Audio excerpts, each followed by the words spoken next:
And this is a little bit of a test. Okay, mine's lighting up. You know we're recording. Oh my gosh, yes we are. Hi, Shay.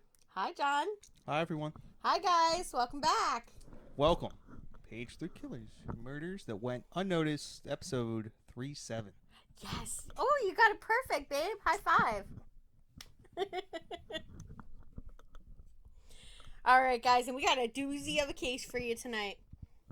We're recording on a weeknight. We just too busy over the weekend to record, so yeah. They don't know that because we're recording in advance. That's true.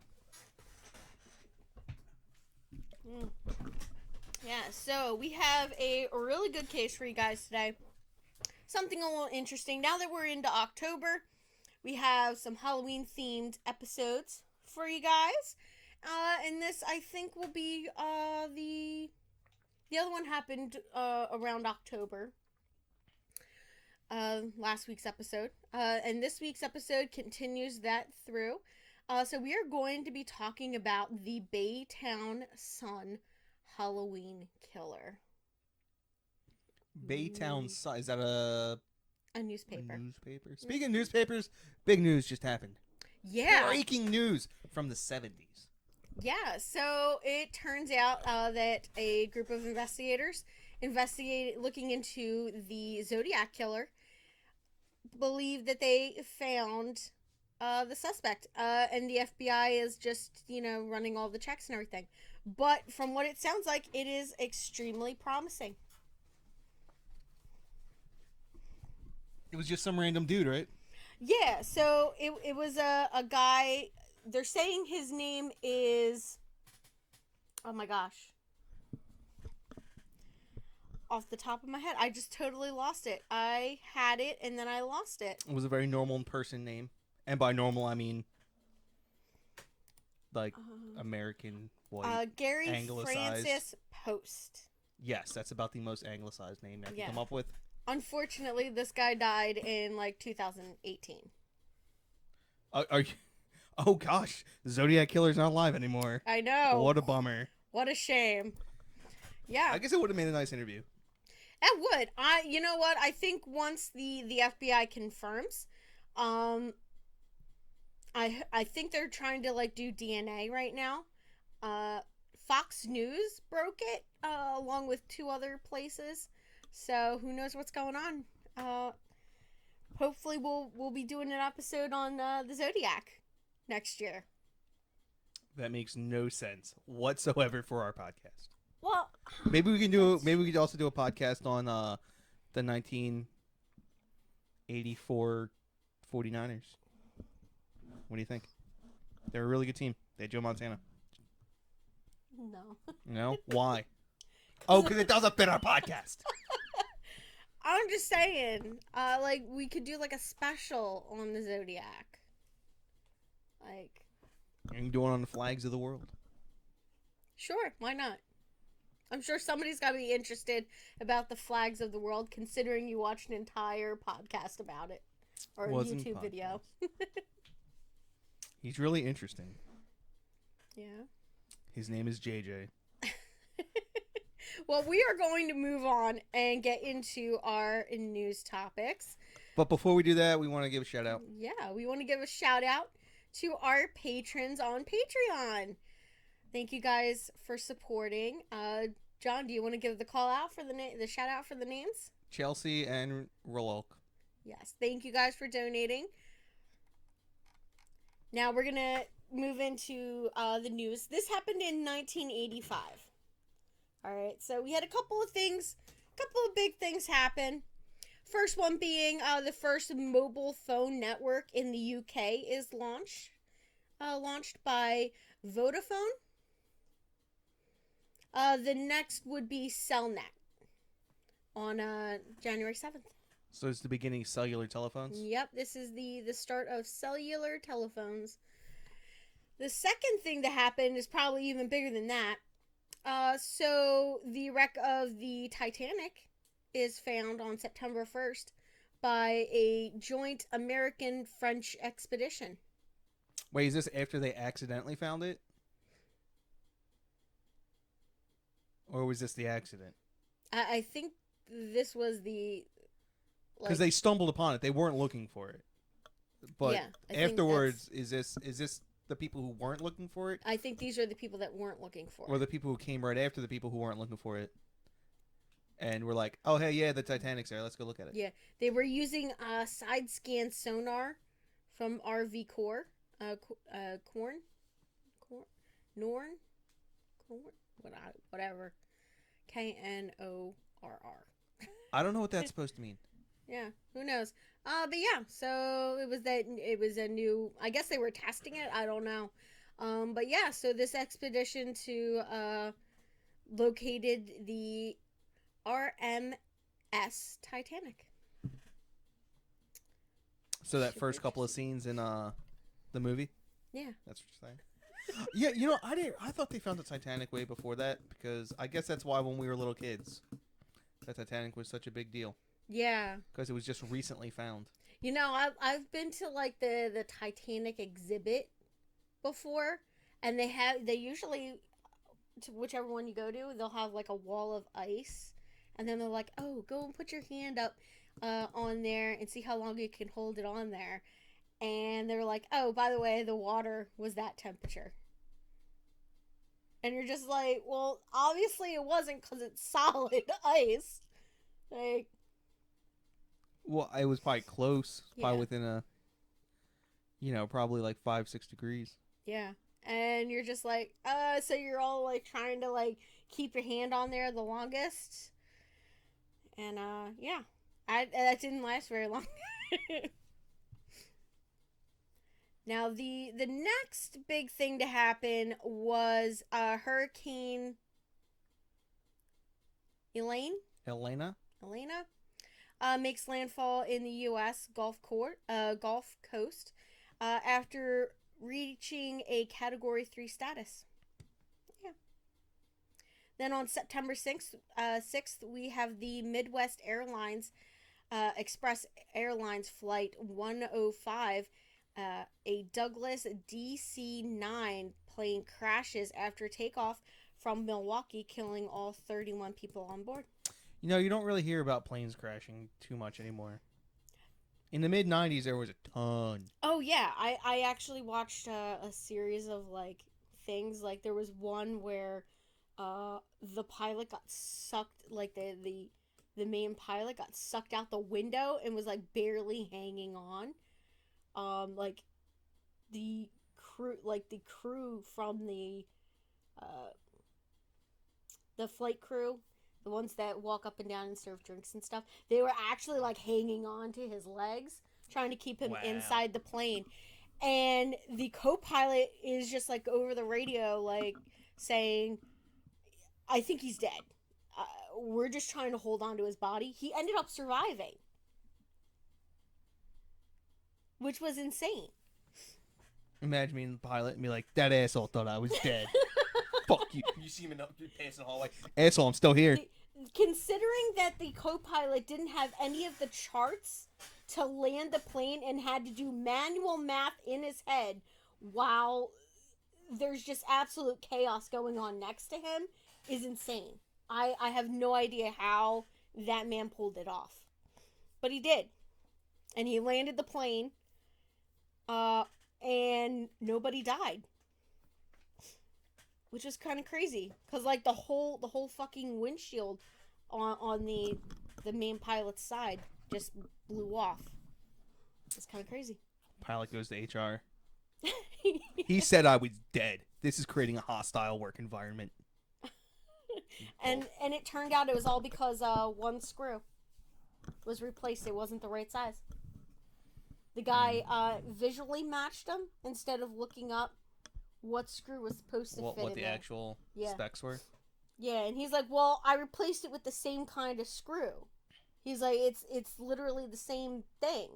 It's the same size and everything, but that screw that was originally in there wasn't correct." So you're just like, oh, so he replaced an incorrect screw. yeah. Oh, that sucks. And it was kind of. See, that's why I run into this all the time at work. You can never trust the guy who came before you. Always double check their work. Exactly. Yeah. So crazy airplanes crashing and stuff like that.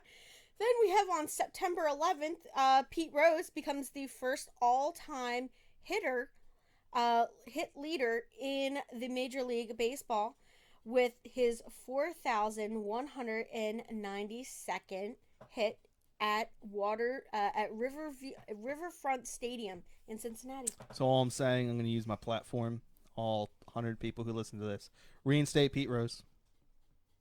Yeah, it was kind of cool. I mean, it's a shame, but he's the one that got caught gambling, right? He like bet on the game. Correct. Yeah.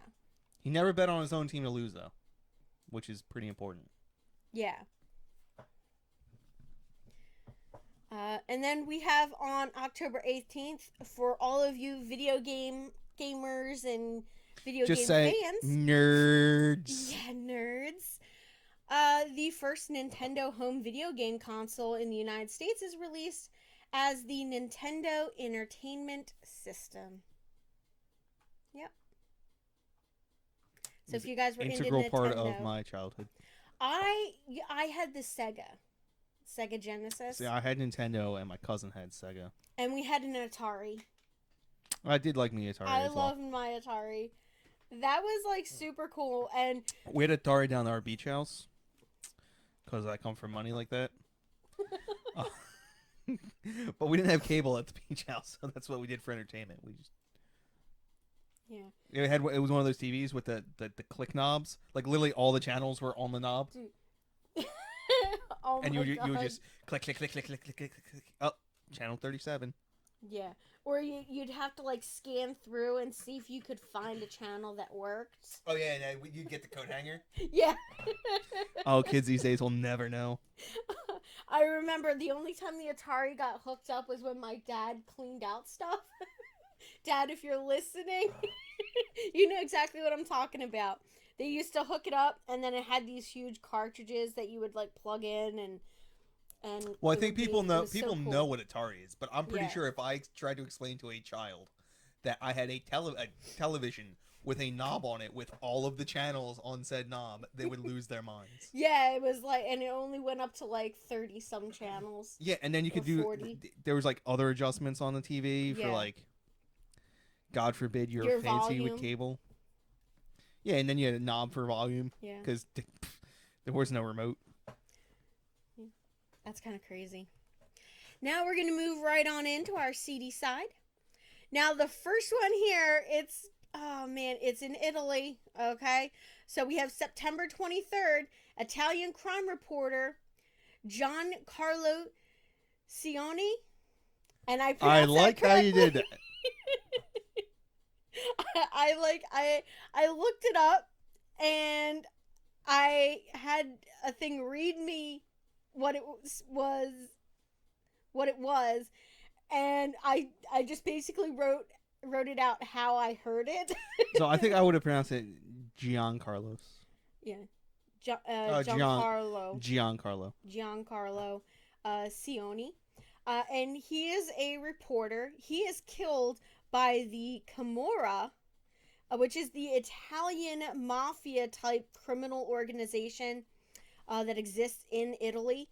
And it's basically a crime society originating in the region of Campania.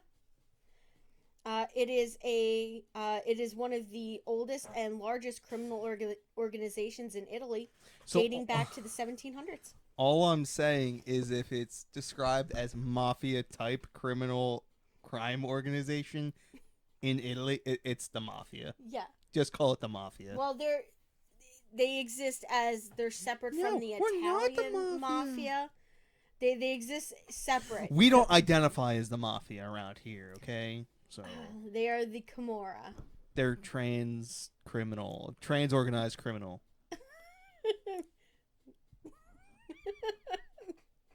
You're ridiculous. Then on September 28th of that year, we have the Brixton riot in South London. This sparks due to the shooting of Dorothy Cherry Gross by the Metropolitan Police. The subject of one of my favorite songs. The riot, the Brixton riot. Actually, I think that. Hold on, now I need to look this up. When did Guns of Brixton get written? It may have come out before He's that. He's gonna look it up now.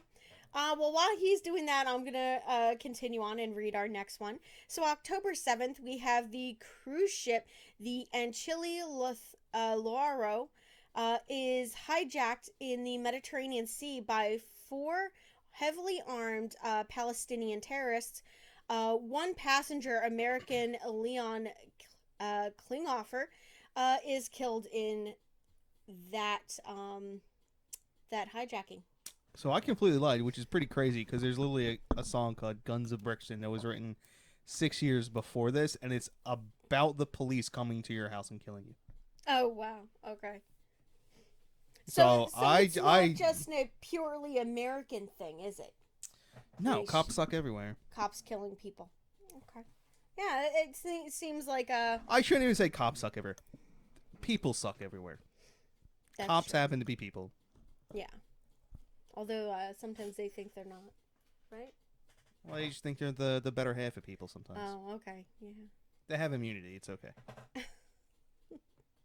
All right. Now, on November 23rd, Egypt Air Flight 648 is hijacked by Abu Nidal group and is flown to Malta.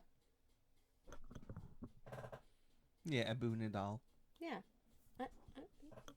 It's flown to Malta, where Egyptian commandos storm the plane. Gunfire ensues, and 60 civilians and the hijackers are killed by the gunfire and explosions. Does not seem like a very good result to me. Nothing says going in to save civilians like shooting them. Oh, yeah, I know. I mean, you can only do so much. Yeah. There were a risk of casualties anyway. All right. Oh, finally, some real mafia people. Yeah, here we go. Here's some American mafia. We call these people cis mafia. I'm getting too political here. Yeah. No, on December 16th in New York City, American mafia boss Paul Castellano and Thomas Bilotti are shot dead in front of Sparks Steakhouse, making hit organizer John Gotti the leader of the powerful Gambino crime family. Yeah, so I read that wrong, but it is John Gotti organized that hit, and he's the leader of the Gambino crime family. Okay, yeah, because the way you read that, yeah. I was like, that did he organize the hit, or he just fell into power as a result of the hit? The way I have it here is that now that shooting makes him making hit organizer John Gotti the leader of the powerful Gambino crime family. So he basically takes over the Gambino crime family with that hit. Like, by killing these two guys, I guess. See, that's why you should never be at the top.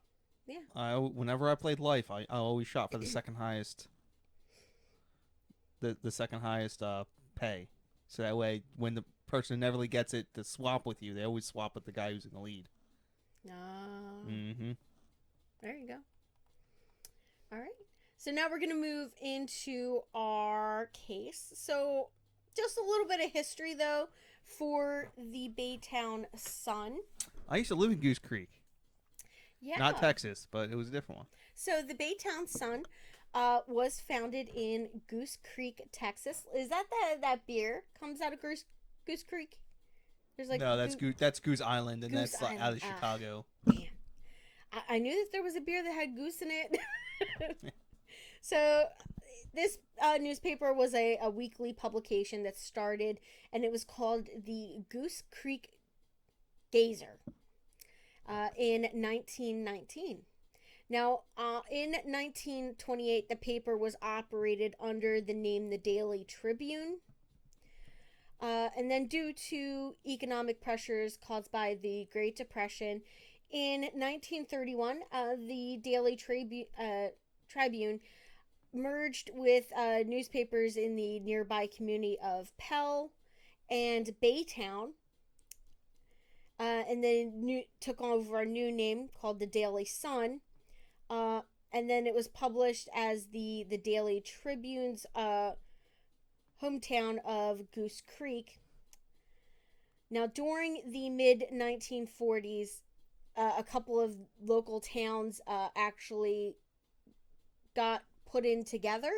So that was Baytown, Goose Creek, and Pell, and they voted to incorporate all of those into one city. And then they took the name of Baytown. So in 1949, they changed their name and became the Baytown Sun. Yeah. Oh, that's good to know. Yeah. And why this newspaper is super important is because they get a string of letters along with basically the sheriff of their police station, like the chief of their police, regarding a death that happened at around Halloween. It was the murder of an 11-year-old girl. So that's why this newspaper is super important, because they published all of the letters that they published like answers to like ciphers that the police wrote. What? The police wrote the ciphers? No, the police came up with the answers to the ciphers, but the ciphers were sent by somebody claiming to be the killer of this 11-year-old girl that we're going to talk about, that got killed. I believe it was 1 year prior to these, or it was a couple of months. But once we get into it, it's really interesting. So now we're going to talk about the Halloween killer. Now, in December of 1985, the Baytown Police Department received 5 letters from someone identifying themselves as the Madman. Now, he claimed to have been a killer responsible for the Halloween murder of an 11-year-old girl. And each letter contained a riddle, which when answered, the author stated would eventually reveal his real name. However, if the police answered incorrectly, another child would be killed on Christmas. So this must have been in between Halloween and Christmas. Yeah. So it was literally I guess it probably started around November. End of November, beginning of December. Does he? He's like, is this for your final answer? Yeah. yeah. Is he playing Jeopardy? Dun dun dun dun. Yeah. So now, if they answered incorrectly, he was threatening that he would kill another child on Christmas. Now, in an unusual request, the letters also demanded that the answers to the riddles be printed on the front page of the Baytown Sun. Okay, so that's what I was wondering. Had I just been slightly more patient? Yes. I was like, is there an official timeline? How are they supposed? Are they just gonna be like a press conference? Just for this one guy. Just for this one guy, yeah. I could just imagine it being like a Sheriff Grady kind of situation. God. I don't know if I would want that man handling this. No. No, you wouldn't. He would piss them off. That's what would happen. In case you guys don't know who Sheriff Grady is, he's the sheriff in Florida. Polk County, Florida. And he has some of the funniest, and I swear this is how he keeps getting reelected, is he has the funniest press conferences ever, where he's just completely honest about they're like, did you intend to shoot this man? Yes, we intended to shoot him. because he was shooting at us. We don't want to shoot people. People want us to shoot them. And if they shoot at us, we will shoot them. And we'll shoot and at shoot them a lot. And then, like, didn't he deputize? He threatened to literally deputize every single member of his county in possession of a firearm in order to combat the riots. Yeah.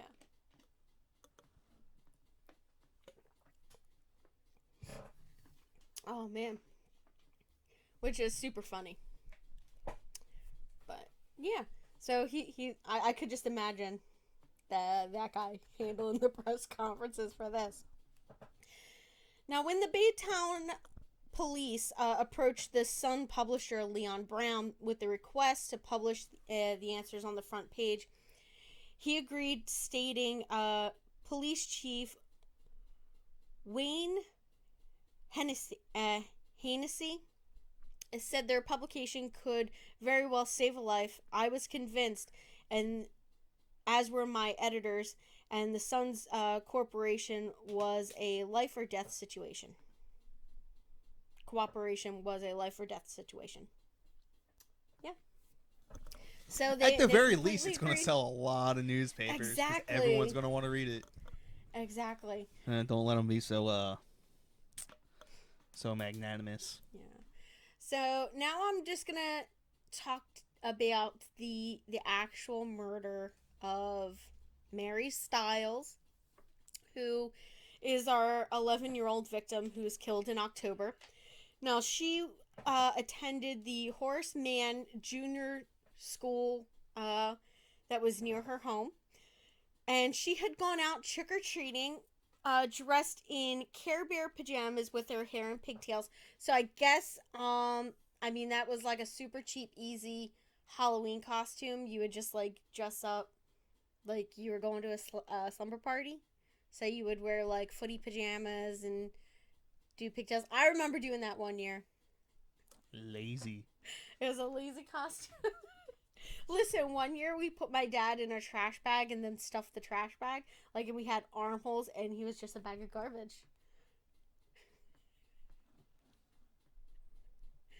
You're terrible. It was a last minute costume for a Halloween party. Now, later that night, later after Halloween, she was found dead. Her body was hidden under some leaves and tree limbs behind an apartment complex on Northwood Drive. Now, the assistant police chief, Roger Clifford, was a patrol officer at that time. Now, he gave this quote: "I came in on Halloween night that night. I was working the graveyard shift, and we were informed that a girl was missing who was about 11 years old. Myself and several other patrol officers were assigned to go out, search, ask questions, and do what we could to find out what happened to Mary." Now, they searched the area, but they didn't find anything as to, like, what happened to her. So she just disappeared. Like, they thought that, maybe she ran away. They weren't sure exactly what happened. Now, 9 days after she disappeared, a mysterious letter arrived at the police station. It had no return address. Because that would be dumb. Yeah. So they opened it up, and inside was a letter that included a crudely drawn map showing the backside of the Northwood apartments and the back parking lot. Now, this letter had some little creepy notations on it that were basically this. The one said, "This is where I stabbed her the first time." The next little note was, "This is where she dropped a nickel." And then the next one was, "And this is where I put her in the roots of the trees." Now, the letter was signed, "The madman who wishes he never was." So the police say, okay, this is super hinky, super suspicious. So they take that note and they follow the directions on the map and they discover the body of Mary Stiles. She was still clad in her Care Bear pajamas the night that she was wearing the night that she disappeared. Now, her body had been placed in a section where like kids like hung out, I guess. So there was like this area where trees got damaged from like a hurricane, and so there was like roots that a tree that like fell over, and there was roots sticking out. So she had been like tucked back under that area, emptied out area. So that's where they found her.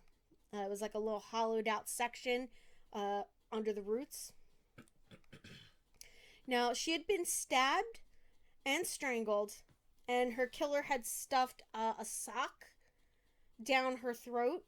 Now, the medical examiner, when he looked at her, said that any one of these methods could have killed her. So he couldn't be 100% sure which one actually killed her. So he couldn't be sure whether it was the stab wound, the strangling, or the sock that was stuffed down her throat. So, following that, they really didn't have many leads other than the mysterious letter that they got. Now, lucky for them, though, it wasn't the last letter that they would receive. So a series of letters start arriving around Christmas of 1985 with some threats that listed that they're basically saying that there would be more victims if they could not stop him. The madman wrote riddles and said that information to identify him would be found in there, and that if they wanted him to like come in, they would have to like print all of this stuff in the Baytown Sun, which was the local newspaper. So they obviously started to, they obviously knew, okay, so this person has to be local, because this newspaper only gets delivered so far out from here, like, so he has to be kind of local for him to receive that newspaper. Now, the answers to the riddles, I said, were supposed to reveal his name. And all the letters were sent to the police chief, Wayne Hennessy. The letters were very cryptic. They contained references to mythology. So, the police down there in Baytown, they're not really used to this kind of stuff, so they bring in some FBI assistance on this one. You don't say. Some small town police aren't ready to deal with a crazed killer. Yeah, definitely. They're not prepared for this. It's not something that they do every day. From what I gathered, they really didn't have a ton of violent crime like this. I was about to say that, like, they get like two traffic stops in a day, and it's like, damn, we need rage. We're overworked. Yeah, I believe they said, they had, some drunken disorderly, some domestic Yeah, I'm sure stuff. there's a bar. Yeah. Somebody beats up his wife. So, yeah, it wasn't a lot of, like, this. I believe they said, like, their last murder had been, like, 10 years prior to that or something like that. So, they didn't have very many like this. Yeah, and it was probably just a pretty straightforward one. Yeah, exactly. So they bring in the FBI and the Harris County District Attorney's Office to help them with these letters. And they basically use their expertise in mythology to decode the messages. I think Harris County. Yeah. I think that's Houston. Yeah, it's like out near there. Now, once solved, they had to put them into the Baytown Sun in a way so that no one would know what was going on. So they didn't want to like print like a headline like "Crazed Killer Threatens More Crime." Here's the answers to the riddle he sent to the police. So they didn't want to do that. So they like sort of like hid it, but it was still on the front page, but it was sort of like hidden in there uniquely. So that the killer would see them, but not necessarily everybody would understand what they were. So they didn't do like a headline or anything like that. But they were also See, I would have played a game out of it. I would have outsourced it. I would have published the whole thing in the paper. well they did that for the Zodiac, and that didn't help. It didn't work. Yeah, because Nobody solved them. It was San Francisco. That's true. And you had a bunch of idiots. This is a small town. Yeah, I think we talked about the San Francisco police back when we did our one special episode. I don't remember. It's that unsolved killing of the was of several gay men in. Oh yeah. Yeah, and they just basically real shoddy police Well, work. I'm not saying the police raiders. I'm saying there's probably a bunch of crazy people in San Francisco. Oh yeah. You probably have significantly less mental illness in this town. Yeah. Yep. So not only did they do that, they also examined the letters for fingerprints, DNA, all that, evidence stuff. I mean, this is like when DNA is pretty young. I don't think it was used a lot at this time. I think it was in its infancy at this time. They could match hair, they could match this, they could match that. Yeah, so that's the kind of stuff they were looking for. They were looking for fingerprints, stuff like that, that they could eventually match to a suspect. Now, the detectives were doing the research and kind of had a little bit of an epiphany about the letters. They were like, man, some of this stuff sounds like kind of juvenile. So they were like, well, maybe a set of us should start looking into students from the RSS living in the complex. So the students that went to that school, the local high school and middle school, they were like, well, let's look into them. A lot of other officers were like, nah, this guy is a child predator. It has to be an adult. Like, nobody just kills a kid like this, especially another kid. So they're like, no, half of them were like kind of torn, and they were like, nah, we think it's like an adult, like a pedophile kind of situation. And the other ones were like, well, we're going to look into high school students. Just keeping our options open. Now, the FBI and their 1980s version of what would later become their behavioral analysis unit, for everybody, that is like the what show is that? Criminal Minds. Criminal Minds, yeah, the BAU or whatever they call it. Yeah, from that show. So they were basically able to put together a profile for the police. And they determined that the police were not dealing with an adult, that they were indeed dealing with a juvenile. So somebody younger than an adult, but older than the victim. They also said that the killer would be feeling remorse and guilt over his crime, so much so that he would be having trouble coping with it. They said that, he would probably, his grades would be going down. He'd be having issues with his family. He would become withdrawn from friends and family. Probably stop taking care of, like, appearances and stuff like that. Basically, as, like, mentally, he just breaks down and cracks. That's a strangely specific. Yeah. Wonder how correct they were. I don't want to know. Don't tell me. Yeah.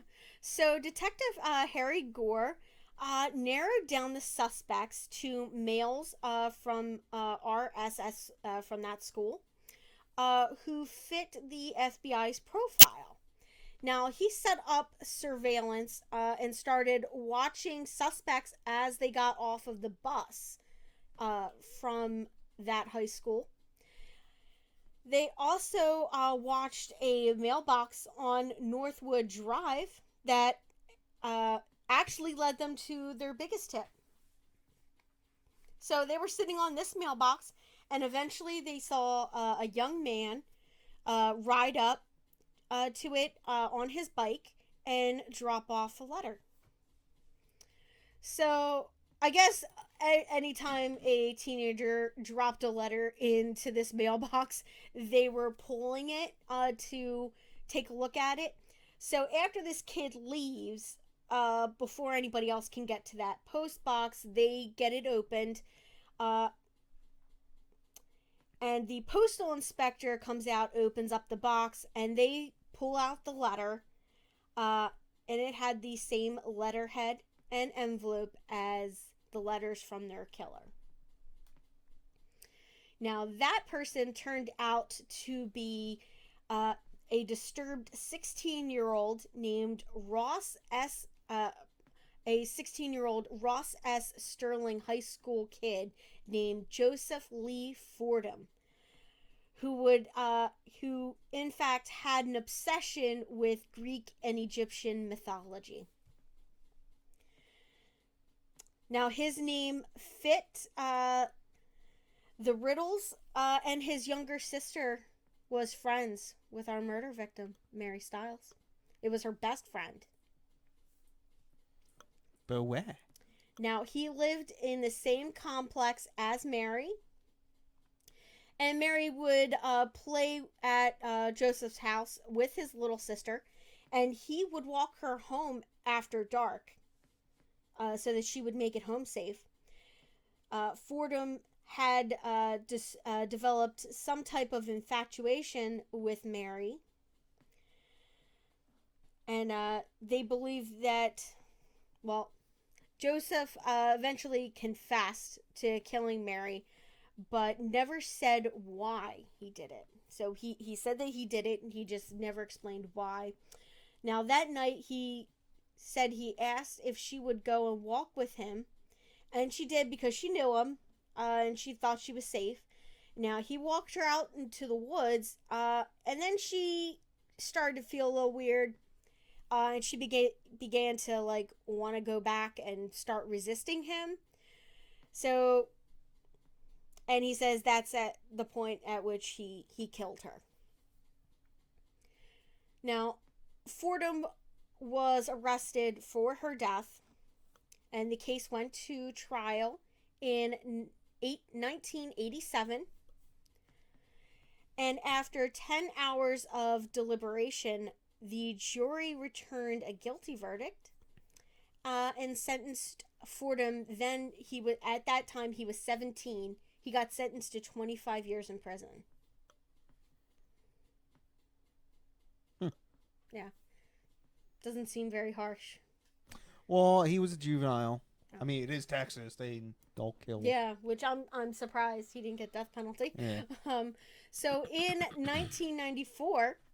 Due to prison overcrowding, he won a mandatory supervision release. What the hell? That's in 1994. Only 7 years? 7 years. Yeah. So in 1998, after he was released, he was sent back when his parole got revoked because he moved to Indiana without permission and failed to report to his parole officer for 3 months. Oh, well, this guy's just an idiot. Yep. Now, however, once again, due to prison overcrowding, he was released just 8 years later. So after that, he kept under the radar until about 2014, when just weeks before his parole was to end, the now 45-year-old Fordham disappeared. Just up and disappeared. He left his home in Cochran, Georgia, and failed to show up for work. Now, he did text his boss to say that he would not be coming in, and then he turned off his phone. 2 days after he disappeared, witnesses placed him at an ATM machine, taking out cash. Now, at the time, Fordham was a model citizen in Cochran, where he lived with his grandmother. Now, U.S. Marshals found him in a hotel room in the middle of a suicide attempt when they did find him. I think it was like a week and a half after he disappeared. Now, he was taken to the medical center of Central Georgia in Macon, Georgia, by deputies and the U.S. Marshal's Office and the Houston County Sheriff's Office. And that's Houston, Georgia, not Houston, Texas, guys. Now, Fordham's latest parole had started that March in 2004, and it was set to end on September 13th, according to the documents for his Board of Pardons and Paroles for the state of Georgia.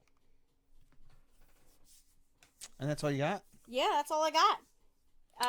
Is he back in jail for breaking his parole? He's back in jail for breaking his parole. It's kind of weird. Yeah, I think he broke his parole twice.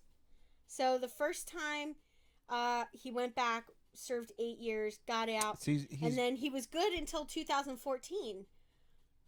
So he's served a total of 15 years so far, so he's got at least 10 years left. Yeah. Huh.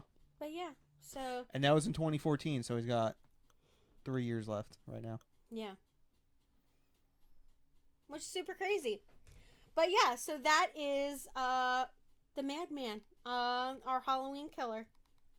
So I thought it was an interesting case. I thought you know what, if a serial killer is going to have a thing, I guess writing creepy ciphers that cite Greek and Egyptian mythology would be kind of interesting. Yeah, I guess. Like, I don't know. And you know what? What's really great is we had a killer that was writing ciphers and letters, and we just found out that today that Zodiac, that they figured out who the Zodiac is. What a coincidence. And that is completely coincidental. I did not...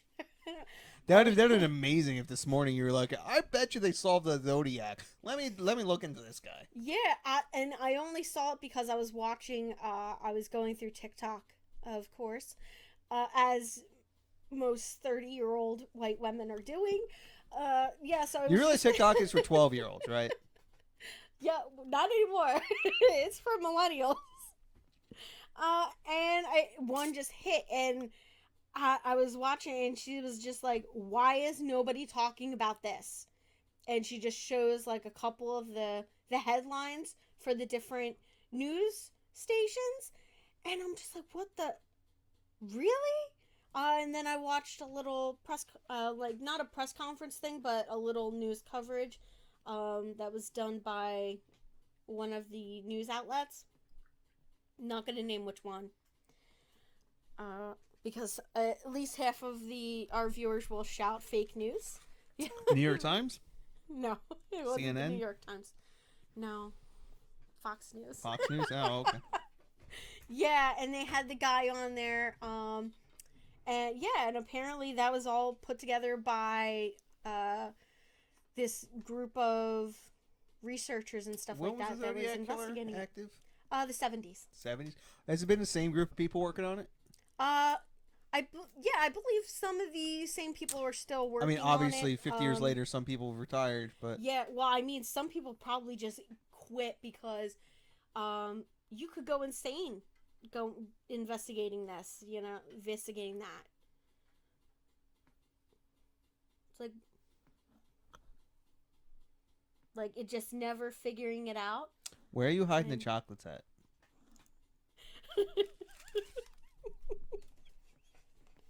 Oh my god! I hate you. In case you guys want to know. She's hiding chocolates inside of the tissue box. Because I know my husband won't look in there. Yeah, guys. And then other breaking news, Dog the Bounty Hunter said he was close to catching Brian Laundrie. Oh, sure. I'm like, that has got to be so fake. I don't even know. And that was like, what, last week? He still isn't caught, okay? But I think that's a crazy case, too, that, we'll keep watching, keep looking at. But yeah, guys, so that is it for this week's episode. We hope you guys enjoyed it. And if you guys want to support your favorite podcast, which is us, on Patreon, you can become one of our prime suspects for as little as $1 a month. We're not my favorite podcast. I don't even listen to us. Yeah, well, you download the episodes, right? Yeah, but then I just mark as played and move on with my life. That's okay. Yeah, John isn't really into true crime. I'm the true crime person here. Don is here just to give funny comments and look cute. Yeah, sure. You can say that. All right, guys. Well, we hope you guys have a nice rest of your day, weekend, night, morning, Your whatever day, your it week, is. your month, or even your year. I'll be there for God, you. I'm terrible. I hate that show. I used to watch the crap out of that show. I don't even like it. No, I thought you were like Law and Order. I did. I loved Law and Order. But like when I was small, that's like what my parents would watch. I never got the point of sitcoms. I'm not a sitcom person. Unless it's British sitcoms. They're hilarious. Alright, guys. We will see you next time. Bye. Deuces.